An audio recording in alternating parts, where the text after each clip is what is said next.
We have an amazing guest in the house. I call her Dr. Obi. It's good to have you. Good afternoon. Good afternoon. Good afternoon. How you doing? I'm alright. You look good. Thank you. You look sporty on a Monday. Thank you. I very love the much. sporty outfit. Thank you. Yes. Now, Thank of course, you. that is Dr. Obi. And before we go proper to tell you who Dr. Obi Ageli is, we would go for a short break. And of course, we'll have our first tip for the day. So then we'll be right back to the studio to tell you what we're talking about. And of course, we give you a rundown of her profile. Stay with us. We'll be right back.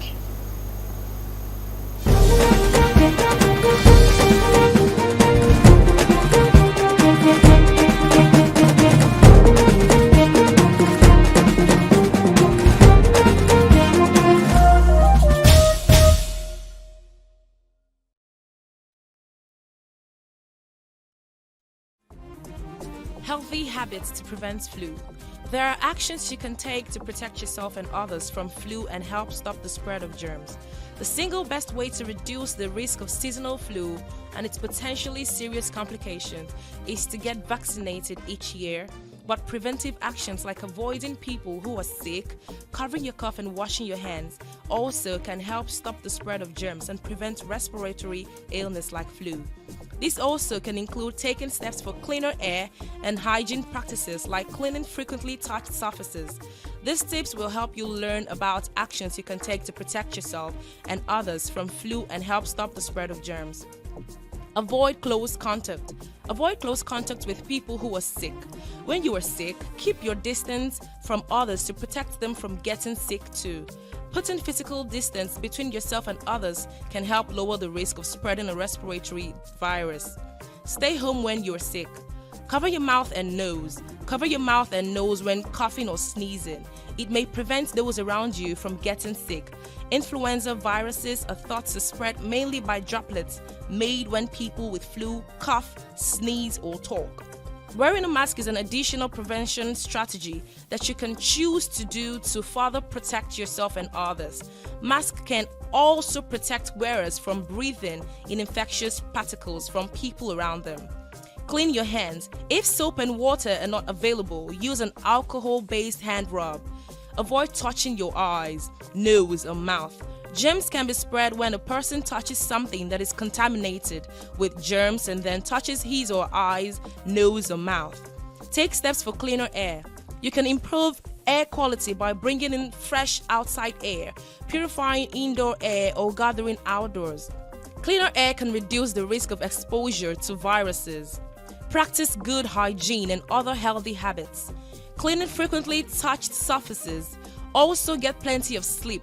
Be physically active, manage your stress, drink plenty of fluids, and eat nutritious food.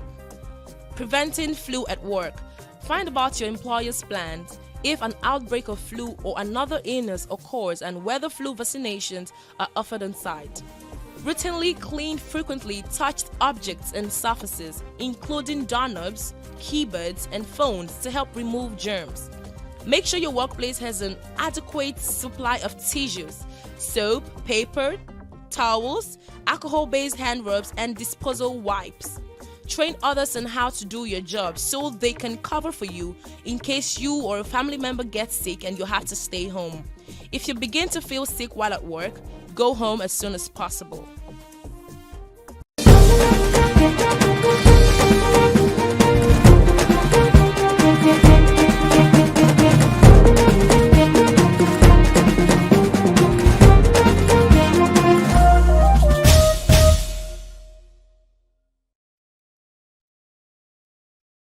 Okay, welcome back. Well, gratitude. Let's get to meet our guest. Our guest. Yes. Okay, so in the studio today we have Dr. Obiageli Obunude. She's a veteran doctor and public health specialist with 2 decades of professional experience practicing veterinary medicine since 2005. Right, since 2005, yes. She's the CEO of OIFA Veterinary Clinic and Pet Shop, a practice that provides a wide range of services including treatment of domestic animals, pet boarding, sales of pet food and accessories, and also fumigation and public cleaning services. Over the years, the clinic has also served as a training ground for young professionals, with more than 10 veterinary doctors gaining experience there before establishing their own practices. Amazing. Veterinary doctor.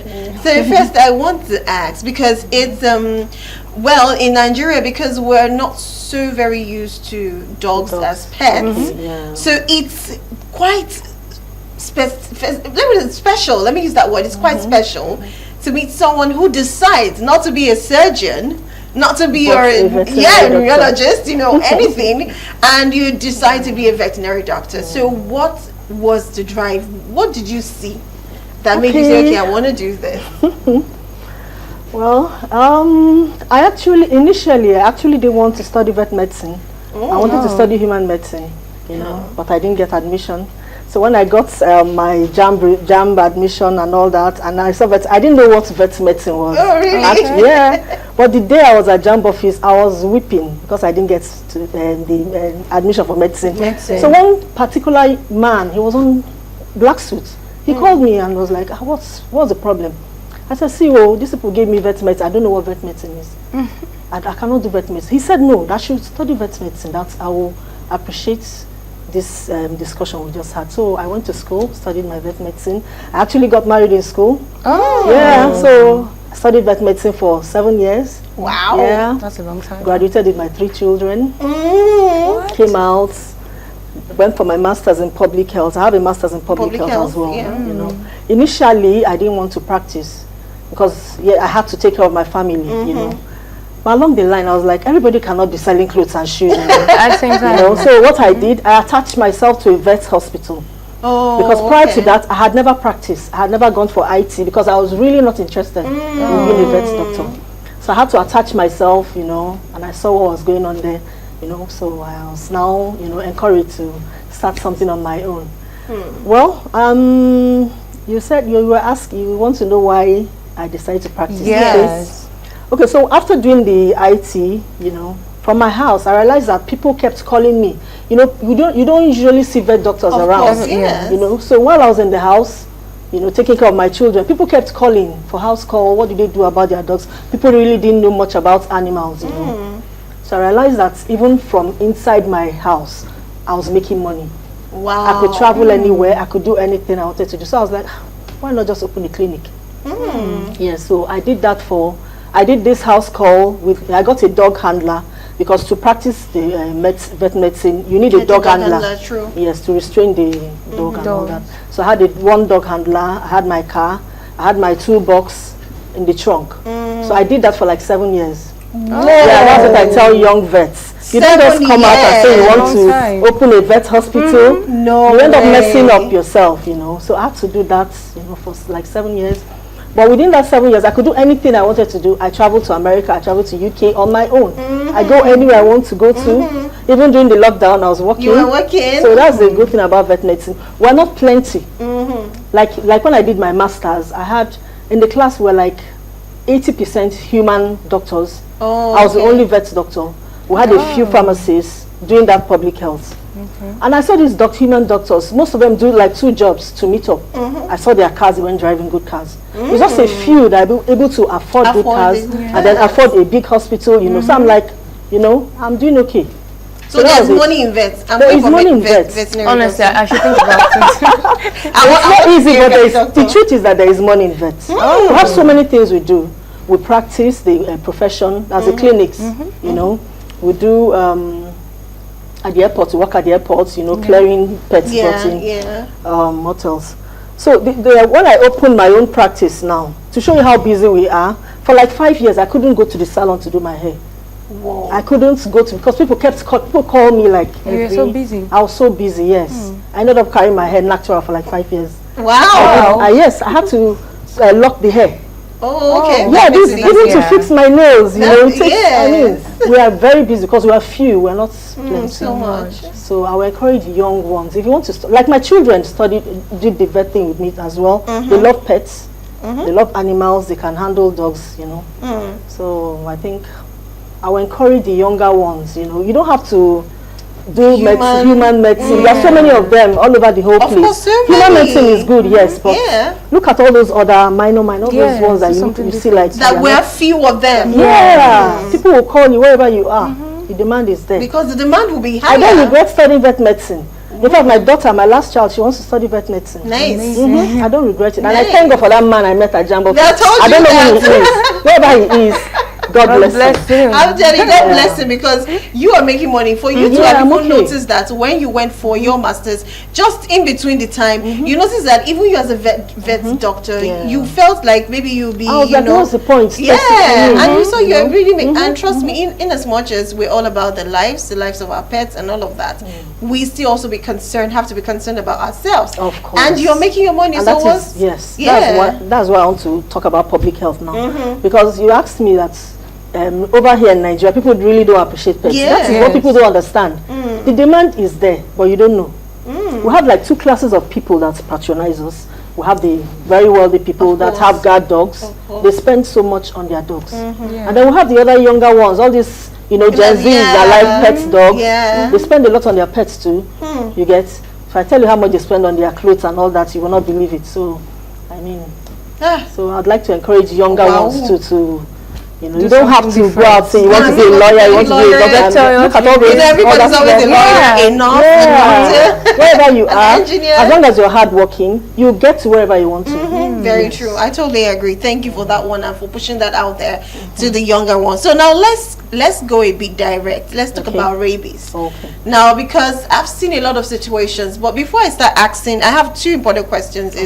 Of course, what is rabies and how does it affect human? And of course, how can it be passed on? Is it from dog to what situation of the dog? But before that, there is a situation I want to bring out. I saw someone who was admitted in a hospital, and the person has gotten to the point of barking like a dog, and obviously you could see the person was going through intense pain. What situation is that? How did it come about? Okay, I'll start from the definition of rabies. Great. So rabies is actually a viral infection.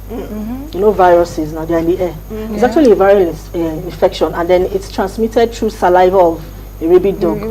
Now this rabies virus, back then it was, in the forests and all that, but all these stray dogs are the ones that get it and then bring it into the city and all that. So it's transmitted through the saliva of a rabid dog, and then for humans it can stay in the body. We actually have three stages. The latent period, you might not know the person has rabies. The person then later the person starts exhibiting signs of like flu-like symptoms, flu cough and all that, and then that's one of, you talked about the person barking. It's actually not barking, because this rabies virus affects the central nervous system, the brain, spinal cord, like that, so it affects all the neurons and all that. So when the person wants to maybe talk and it comes that's why it comes out like the bark. Yes, it's actually not barking. So the ways of preventing this infection is to avoid that saliva. Being bitten, yes, exactly. But how would I know if a dog has rabies or not? So anyone that has a dog around should make sure they vaccinate their dog. That's a way of preventing it. We do vaccination at from 4 months in puppies. In puppies, we have some other vaccines we gave earlier, but for that first 1 to 4 months, the puppy still has immunity from the mother. So we do that at 4 months, and then we repeat yearly.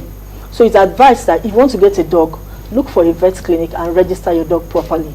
Do the proper vaccinations, and then don't allow your dog mix with all these local dogs and all that, because they are not treated. So you can't say which one is rabid. Physically, you might see a dog that has been, you've known this dog to be calm, and then suddenly the dog starts behaving like a mad dog. You should suspect rabies. Yes, you should suspect rabies. Okay, so what are the these physical signs you can see? Like a dog that has been calm will suddenly start going crazy. Then maybe a crazy one starts staying quiet and all that. Yes. So before we handle dogs, we as vets, we have to make sure that dog has been vaccinated. If not, we have ways of restraining maybe an aggressive dog. You say a client comes with an aggressive dog, we have the dog catcher and all that. We have our dog handlers that do that for us. Because people ask me, how am I able to treat dogs? And when the dog is too aggressive, how do you cope? We have dog handlers, and then we have ways of restraining. We restrain with the owner of the dog. The person that brought the dog should be able to restrain first before you can walk on the dog. So to prevent rabies now, you need to vaccinate your dogs. Vaccination, and avoid having anything to do with stray dogs. You know, around your area and all that. It's a viral infection. It doesn't have a cure. It kills. Oh wow. So if you see a dog that is rabid now, give the dog 1 to 10 days. If the dog dies within 10 days, then it's rabies. So if you've been bitten by a dog that you suspect is rabid, you need to go to the hospital to get vaccinated. That's post-exposure vaccine. Yes. Okay. All right. Well, we'll come back to that. I don't want to rush the information. We have a commercial break. So let's quickly go for a commercial break. And of course, we'll come back to know if you have been bitten, what is the first aid you need to do about that. So we'll be right back. Stay with us. Welcome back from that commercial break. We still have Dr. Obiageli in the house, and we're talking about rabies, the signs, the symptoms, the prevention, awareness, basically, which is very important for everyone, especially when you're planning to have a pet or you have a pet, a dog as a pet at home. Well, like we're saying, I said when you're being bitten by a rabies dog. Okay. Now, what is the first aid that you put yourself to first to avoid something? And when the symptoms appears, when it starts appearing, is there really something to, you know, to help out? You know, it's not curable like you said, but is there something that's good? Okay, what I'll advise, if you've been bitten by a dog, you don't know whether it's rabid or not. The first thing is to clean the particular place where you got bitten. Clean it with your spirit and all that, material spirit, and then go to the hospital and get vaccinated. If you don't know the history of the dog, if you don't know the history. But if you know the history, you know the owner of the dog, you know the dog is properly taken care of, you ask for the dog's card. We have clinic cards. And make sure that dog has been vaccinated, you know, against rabies. That's the first thing to do. You make sure the dog is vaccinated, go to the hospital, you know, get it treated. Even at the hospital, they will ask about the history of that dog. Yes. So to know if they need to give you anti-rabies vaccine. Yes. So is well, so is there a situation whereby they don't need to give you? Yes. If it's a dog that has been properly vaccinated, you may not need to get the human vaccine, rabies vaccine. You might not need to. If the dog has been properly vaccinated. So because I've had cases like that, you know. You might not need to get vaccinated in the hospital. Okay. So how about people who probably have started having some signs? Yes. You don't need to wait to have sign. You have to make sure that dog has been vaccinated. If you're not sure it has been vaccinated, then please go and take the human rabies vaccine. We don't do that for humans. We only work with animals. Dogs, yes. So you need to go to the hospital and get vaccinated. It has a routine. I think you have to get like 3 or 4 injections. You know, they'll give you the dates of when to come for it. Okay, amazing. Okay, yeah. So I have a question. So are dogs the only carriers of rabies, or it applies to other dogs, other animals too? Okay, dogs are not the only carriers of rabies. It's a viral infection. Any animal could be infected. Okay. Any animal, monkeys, cats. You know, you need to get that's your pet properly vaccinated. Okay, and all the signs are the same. They are all similar signs. Signs are the same. Yes.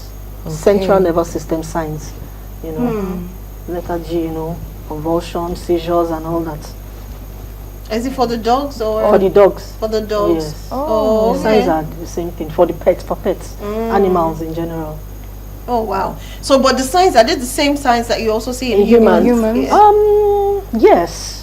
Yeah, they should be. It's the same virus. It should be. And then that coughing thing is not coughing. The person is trying to talk or trying to swallow something, you know. But because that reflex is not working well, that's swallowing reflex. You know, it makes it sound like the person is coughing. And anyways, we're having World Rabies Day. Exactly, I was going to talk about that. Yesterday was World Rabies Day. We had it yesterday, so you can imagine how everything just fits into it. Now, if you want to just talk to the world right now about World Rabies Day, like you want to put awareness to people's mind, what is the first thing that comes to your mind to tell the people? The first thing that comes to my mind is get your dogs vaccinated. You, me, the environment, we have to work together to see that, you know, our pets are healthy. Your animals, your security dogs are healthy. You know, get vaccinated. Get Do your vaccinated. rabies vaccine. That's the most properly. important thing. Yes. Because from everything we're saying, most of what I'm hearing is vaccinated. Yes. Vaccinated. Yeah. Please. We are saying because we're talking about rabies. I'm not saying everybody should go to the clinic now and start getting vaccinated. No. So if that is the case now, let's take example for dogs who are newly born. Like you said, it's from the 4th month that they need to start being taken care Exactly. of. Now, basically, when you have a pet, Okay. it is not just even about allowing them to actually run wild. Yeah. How do you actually handle this pet that they will be healthy? Oh, okay. Okay. So when you have a pet, the first thing to do is to get the pet registered in the vet clinic. Okay. It's not about the money. Some of them come and they'll be like, why do I need to pay for card? Why do I need to do that? It's not about the money. If you have that passion, you want to keep an animal, please take your pet to the vet hospital. Get it registered. They'll give you the table of how to come for the vaccinations. The vaccination starts from, there's what we do, DHL people will start at, that starts at 6 weeks. Okay. Yeah, but before then you can deworm your dog. You know, the puppies, they pick things from the floor, just like babies, and they cannot talk. Animals don't talk, so we treat them like babies. So you do your first DHLPP, second, third. Those ones that's a vaccine against viral infections. Okay. So when the pet is 4 months, you do anti-rabies. There's a table for it. So each time you visit your vet, you get the dog vaccinated, dewormed, like that. So by the time you do your anti-rabies, you're free for the next 1 year.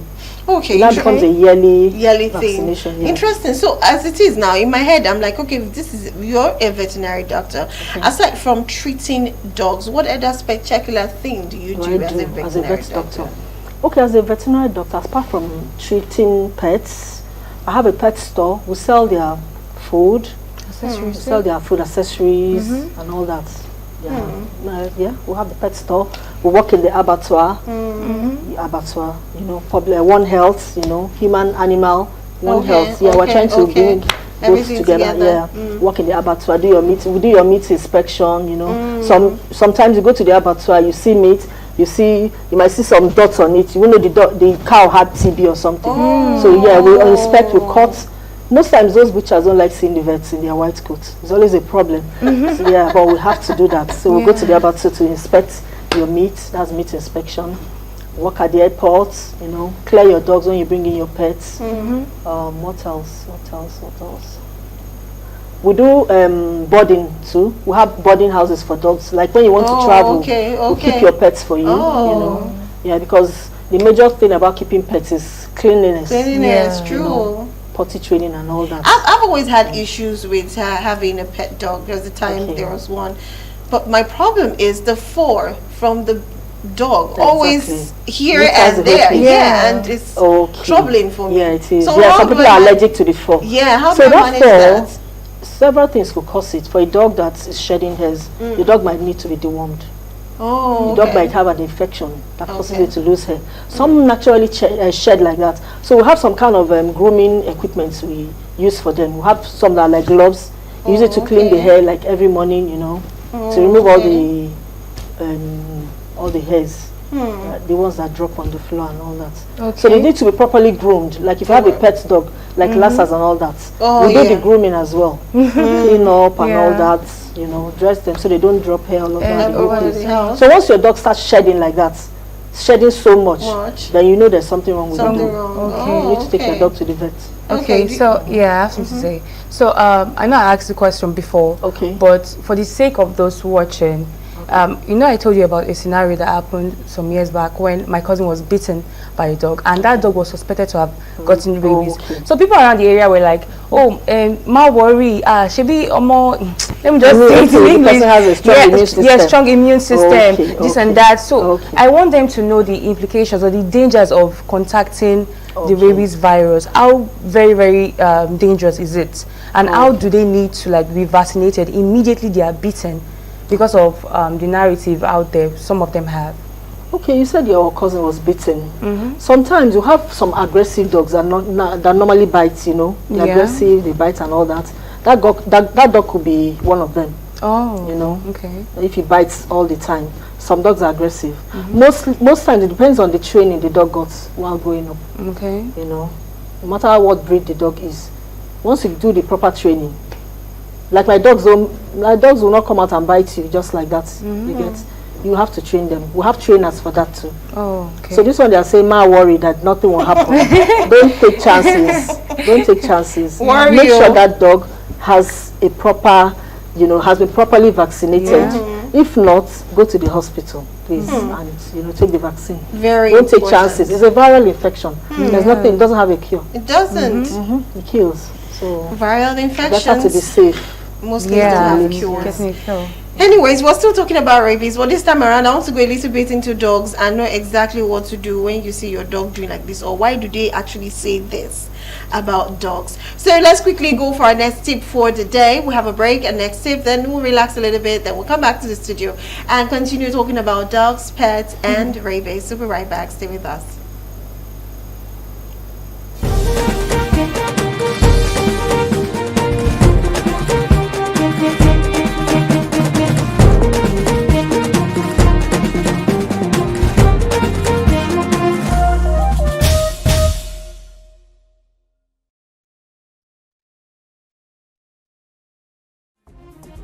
Safety tips on infection control.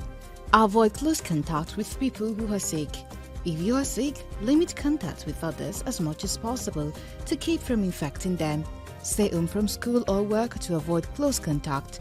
Avoid touching your eyes, nose and mouth. Microscopic germs enter the body this way. Cover your mouth and nose with a tissue when you cough or sneeze, then dispose of it. If no tissue is handy, cough or sneeze into your elbow rather than into your hands. If you cough into your elbow, your hands will stay clean and your elbow cannot reach your eyes, so will prevent germs from further spreading through the hands either to you or to someone else. Hand hygiene. Another significant way to reduce spread of infections is hand washing with soap and water and using an alcohol-based sanitizer. Good hand washing techniques include using adequate amounts of soap, rubbing hands together and creating lather and friction for 20 seconds, rinsing under warm running water, drying with paper towels or clean cloth. Hand washing removes germs from your hands that are not visible. Use of personal protective equipment, that is, glove, mask, eye protection. Masking is the most common used PPE for the general public. During periods of increased respiratory infection activity in the community, a mask offers protection against droplets containing germs from spreading and containing respiratory secretions. Masks can be a surgical mask. Cleaning and disinfecting. Viruses and bacteria can also spread by touching surfaces that harbor germs such as eye-touch surfaces, including door handles, countertop, desk, phones, keyboards, sinks. It is especially important if someone is sick at home, at school or in the workplace to clean eye-touch surfaces and kill germs with an EPA-approved disinfectant. EPA-approved cleaners can be selected to kill specific pathogens or also a general cleaner. Household cleaners may or may not kill pathogens.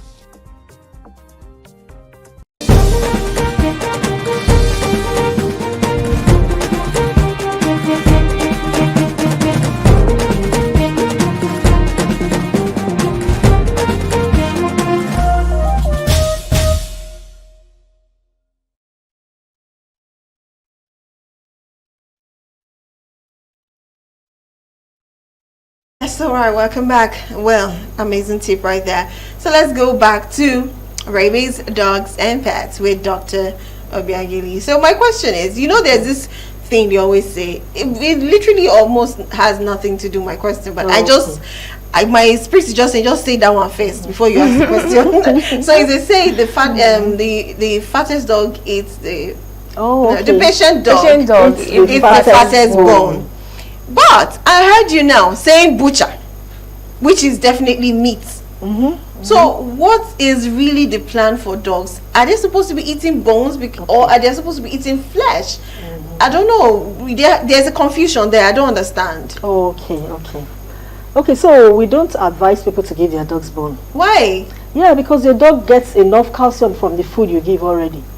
So I don't know, people shouldn't be giving their dogs bones. Oh, that's what we know dogs to be eating. No. Their food has enough calcium already. So we don't advise people to give bones. Secondly, when you come to all these small breeds, all these toy breeds, most times they get choked from the eating bones. Like when you give your chicken bone, this part of the leg, this femur, you Yeah, know it's sharp. yeah, when yeah, you're very eating sharp, chicken bone. yeah. So sometimes they get choked, it pierces, you know, their throat and all that. It becomes a big issue for us. We don't like seeing such And they can't cases. talk, they will not be able to They tell can't you. talk, yeah. So we don't advise bones for dogs. We don't advise bones. Give your dog meat. Give normal meat, proper meat. When they're in their wild, they eat meat. You know, give them proper meat, not bones. We don't. So that means we should change the adage now. So why? Yeah. Because why they saying the patient dog gives the fattest bone? Now vet doctor is saying We don't want don't you to give give them bones. bone. Yeah. So it's flesh now. Most times when dogs come with protruded bellies and all that, by the time you do X-ray, you see bones in their stomach. Those bones just go and just, you know, Really? impact the stomach there. Yeah. We have issues with dogs all the time because of bones. So you're saying no to bones. Yes. It has to be If just. you need to give, you can maybe blend it or something.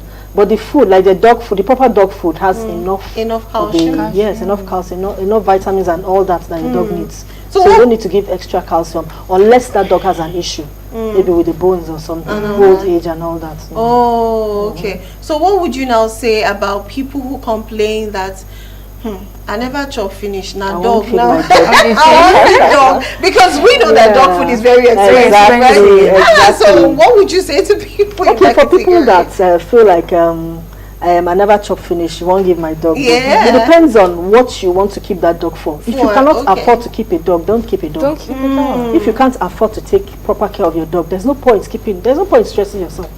Because if you don't take care of that dog, it becomes a problem. Right. Yeah, it becomes a problem. There's no point keeping a dog when you cannot afford to take care of So the you dog. mean, are you trying to say that some dogs who are not well fed usually become aggressive? Yes, they're angry. They're like, we see them like as human beings. Yeah. When you have a dog and you don't feed well, the dog will be angry all the time. But for a properly fed dog, you get a good dog as your security dog, and the dog is well taken care of. You won't even want anybody to come near your gate because he doesn't want anybody to come and share his food and all that. So sometimes they behave like human Like beings. humans. Yes. Oh, so the protecting is not just protecting They their don't want owner. you near their owner No, no. because the owner is taking proper care. Oh. But if you see a dog that hasn't been well fed, always angry, and then you come by the side and So start just feeding that watch you dog, going. that dog will follow you everywhere. Yeah, that dog will follow you everywhere. Like some women come around, you know, they'll be like, my husband is always spending money on dog food. I don't like dogs. My husband is the one that wants this dog. In the end, it is that woman that dog will be following about. Really? Because she will cook and then she will put the dog's food. Oh, yeah, But because she doesn't like that dog. Yeah. But it's that woman that the dog will be following about. She will be the one to be coming to buy this food and drugs for this dog. because So the in the husband end, is she usually now, busy. they now become very good friends. Very good friend, and that's true. I think there are stories like that where you see, I don't want a dog. Eventually, they become best friends. Yes, they are best drifting friends. body. Yeah. Then the man is just gets the welcome They tail become wag. their companion. Yeah. Well, anyways, I don't know. Do you have a question or should I go ahead? No, because we have to go for a commercial Oh, okay. now. So Okay. let's go for the last tip for the day, then the commercial. Then we'll be right back to the studio to continue our conversation with Dr. Obiageli. Stay with us.